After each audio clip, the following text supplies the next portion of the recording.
Good morning.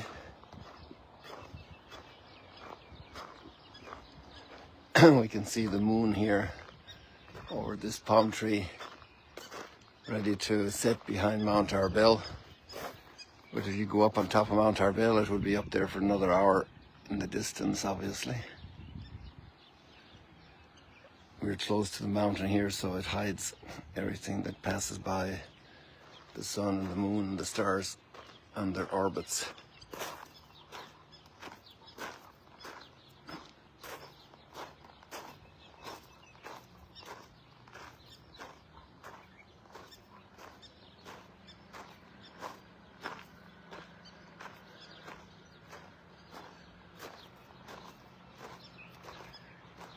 It's interesting, as the sun goes north, we have to go further south to get the reflection on this window.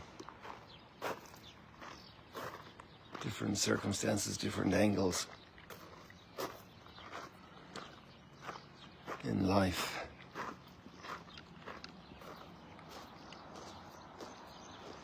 Yesterday, a lady who brings groups from Chicago typically was here, and she's a faithful follower of the live streams.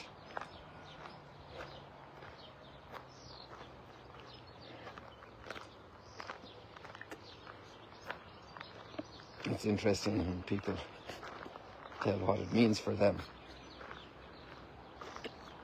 And she watches with her husband, who didn't come on this trip. He came with a videographer who was helping to make more content to share, to encourage people to come.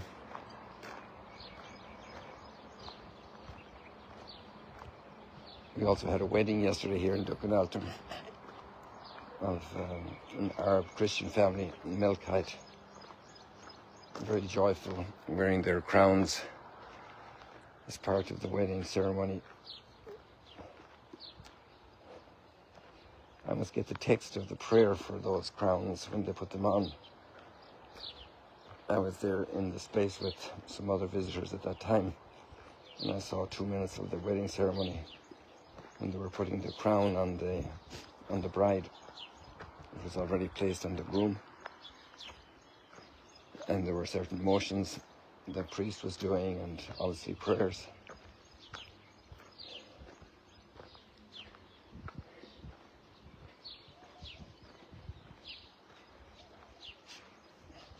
I had quite a few visitors yesterday.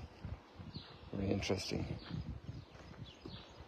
And different encounters, some longer, some shorter.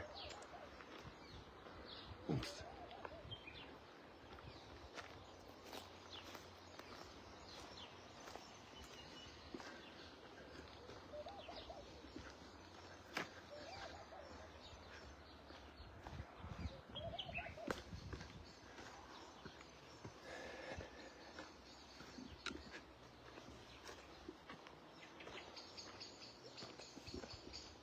So today we continue with our readings, and we have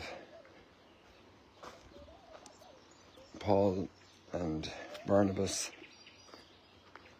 coming back, retracing steps,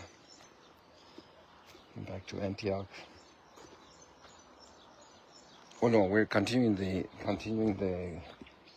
Yesterday we had the big presentation of all the history of God's work with the chosen people, and that wonderful summary of major highlights that Paul does, and then he's coming to his grand climax and addressing them as children of Abraham, children of the family of Abraham, and also including others who are God-fearing.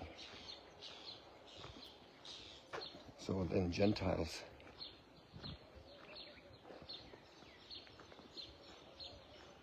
And he calls it, to us was given this word of salvation.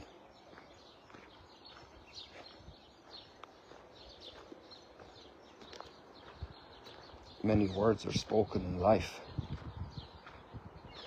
Many words are given. And words of salvation. It's a very strong term. Very rich term. Words of salvation when we take up the scriptures.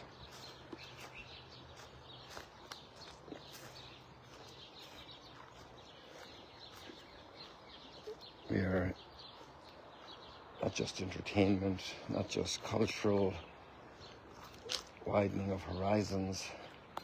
It's a word of salvation. Not just distraction, it's a word of salvation.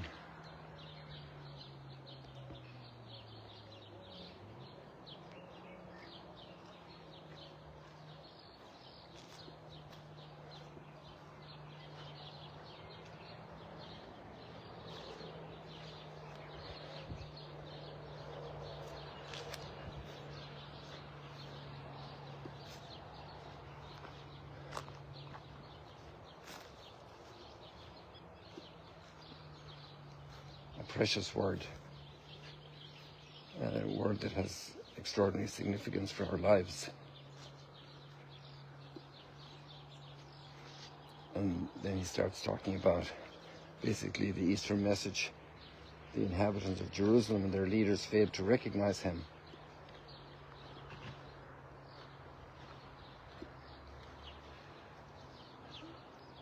In Galilee, the Jewish folks would refer to the inhabitants of Jerusalem as Jews in Judea.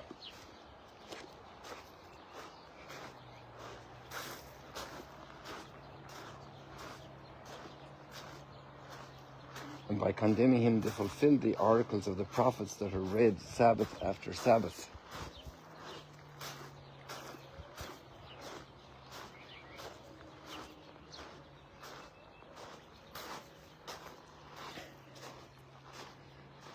So that's also a summary statement about all of the scriptures, the Torah and the prophets, that they also had just read there in the synagogue on that day.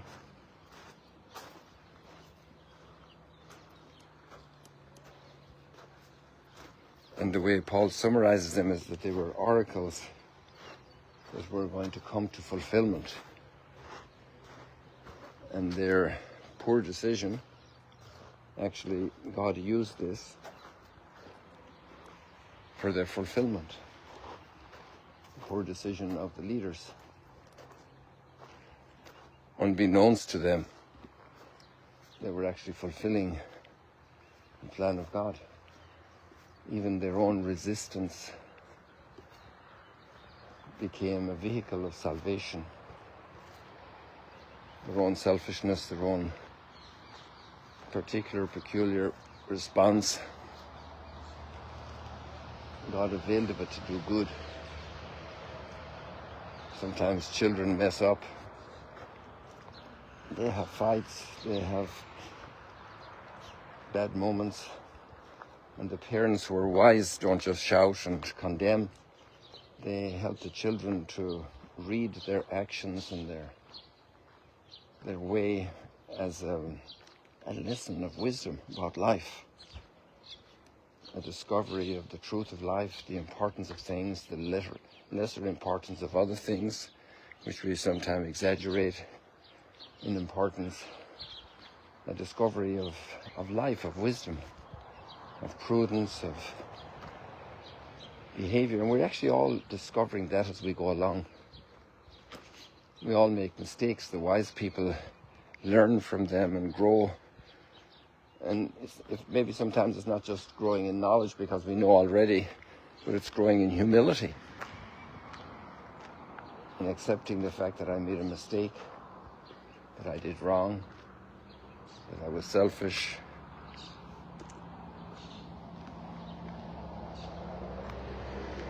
And we're always learning and reading our lives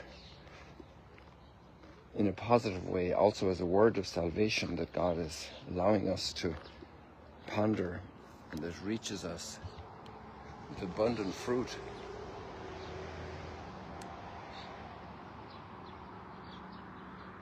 everywhere, in every action, in every branch of life, in every little growth. There is a gift of salvation waiting for us. New seeds getting ready to fly and start a new life, a new tree. The blessing of life when the pods open. Sometimes they fall into the soup pot, and sometimes they fall into the earth and make new plants come. God is a God of creation, a God of salvation, a God of redemption. The abundance of blessing, of fruit. See, these are relatively small, very small. A bit bigger than peas, the size of chickpeas, tasting like apples. Even little things the size of chickpeas can be a big blessing, little things that happen in our lives, small things. But obviously these were big things that they did in Jerusalem. It was a very consequential series of events that happened on Holy Thursday, Good Friday.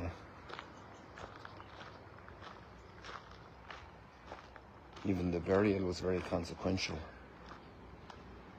But God raised him from the dead, and for many days he appeared to those who had come up with him. So after the summary of all of the prophets, the Torah and the prophets, now we have a summary of the events of the Passion. And, you know, these Acts of the Apostles this is like the very first foray of Paul and Barnabas into Europe. And right now in Asia Minor, in Turkey, and in Antioch, Pisidia.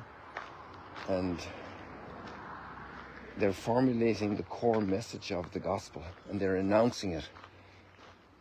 And there's a word that's often used for that, the kerygma, the announcement.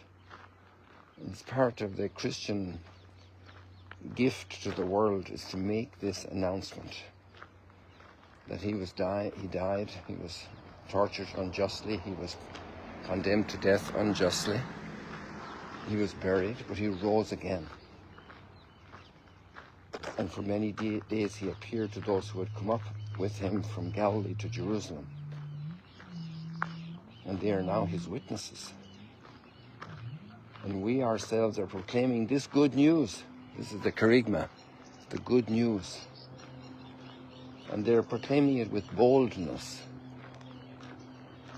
with courage, with strength, not shy, not embarrassed, not timidly.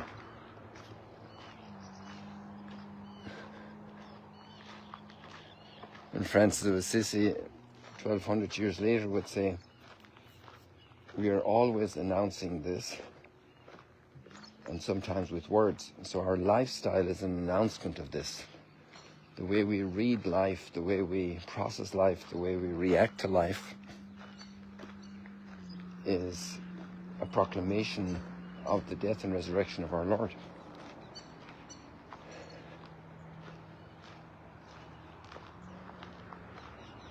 This is the core of the Christian identity. A Jewish man asked me yesterday from a mixed group that was here from Colorado, and how do I the Christian message is to proclaim Christ, so how can we have good relationships with the Jews? It would mean we couldn't proclaim Christ to them. It was a very interesting conversation. And I quoted to him Rabbi David Rosen. I remember once when Pope Benedict was coming to Jerusalem, or maybe it was Pope Francis, and he had a special talk at the YMCA in Jerusalem for all interested to come. There were a lot of different active people in faith circles were present, also from different churches, and also a lot of Jewish people. And he said to them, it's a mistake for the Jews to try and expect the church not to announce Christ, not to spread that message, because that's the reason and the core reason for the existence of the church. And if you recall 2 weeks ago, preparing the conclave, one of the points that was made very clearly, it's like basic, is that we're looking at the primary purpose of the church and of the Pope is to announce the resurrection of Christ, to proclaim it. It's the core purpose, and that can't be quieted and silenced.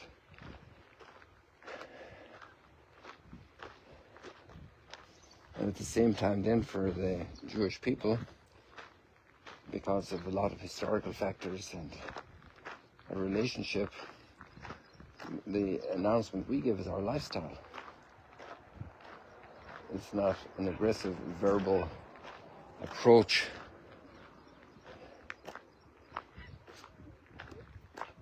It's to show the resurrection in our life.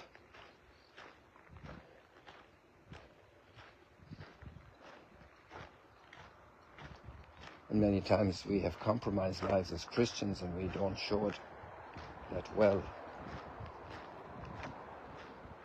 We hide it.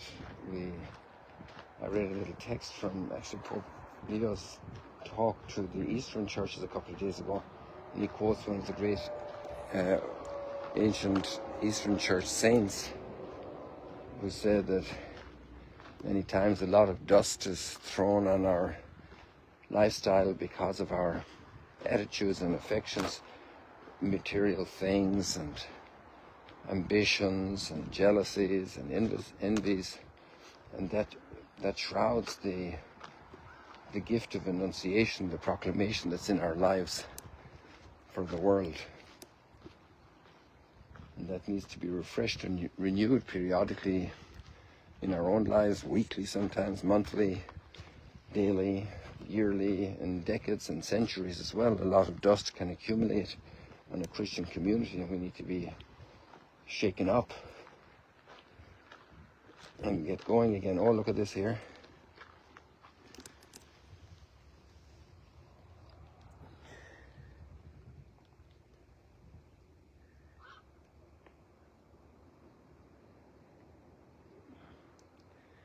And they're going all the way across here.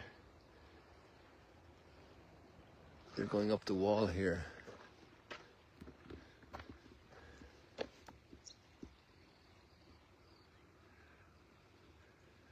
So there's a lot of activity in there between these big stones.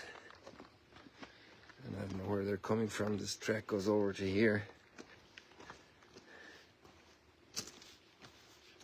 And they're going down here, and I see them still crossing over to here. So I think our time is up today. We didn't get further than this, but it's a lot. And there are beautiful lines in the Gospel reading today about heaven. In my Father's house there are many mansions, many rooms, many places.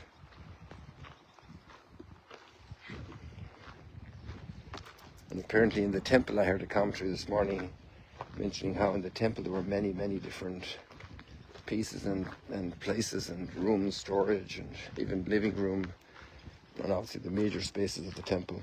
In my Father's house there are many rooms. I'm going to prepare a place for you. And this commentary went on to share a custom that when a young man would get married, there was the betrothal ceremony, but he wouldn't take his wife to live with him.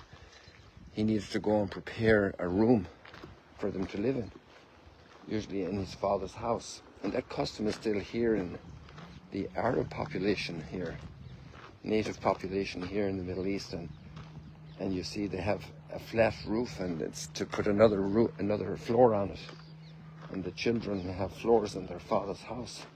Very interesting cultural heritage, probably going back to these ancient times. So the church is living in that time when Jesus is gone to prepare a place for us. That's our time of waiting, of expectation for his coming to take us to him forever in the Father's house. People, God bless you. See you later, alligators. There's a lot more in the readings we didn't get to today. I delayed more where I didn't anticipate I would, but there we are. So here we are also at Mount Arbel there, the southern cliffs. And now we can say goodbye to the sunrise at the Sea of Galilee this morning, you can. I'm still here. And Instagram follows. God bless you.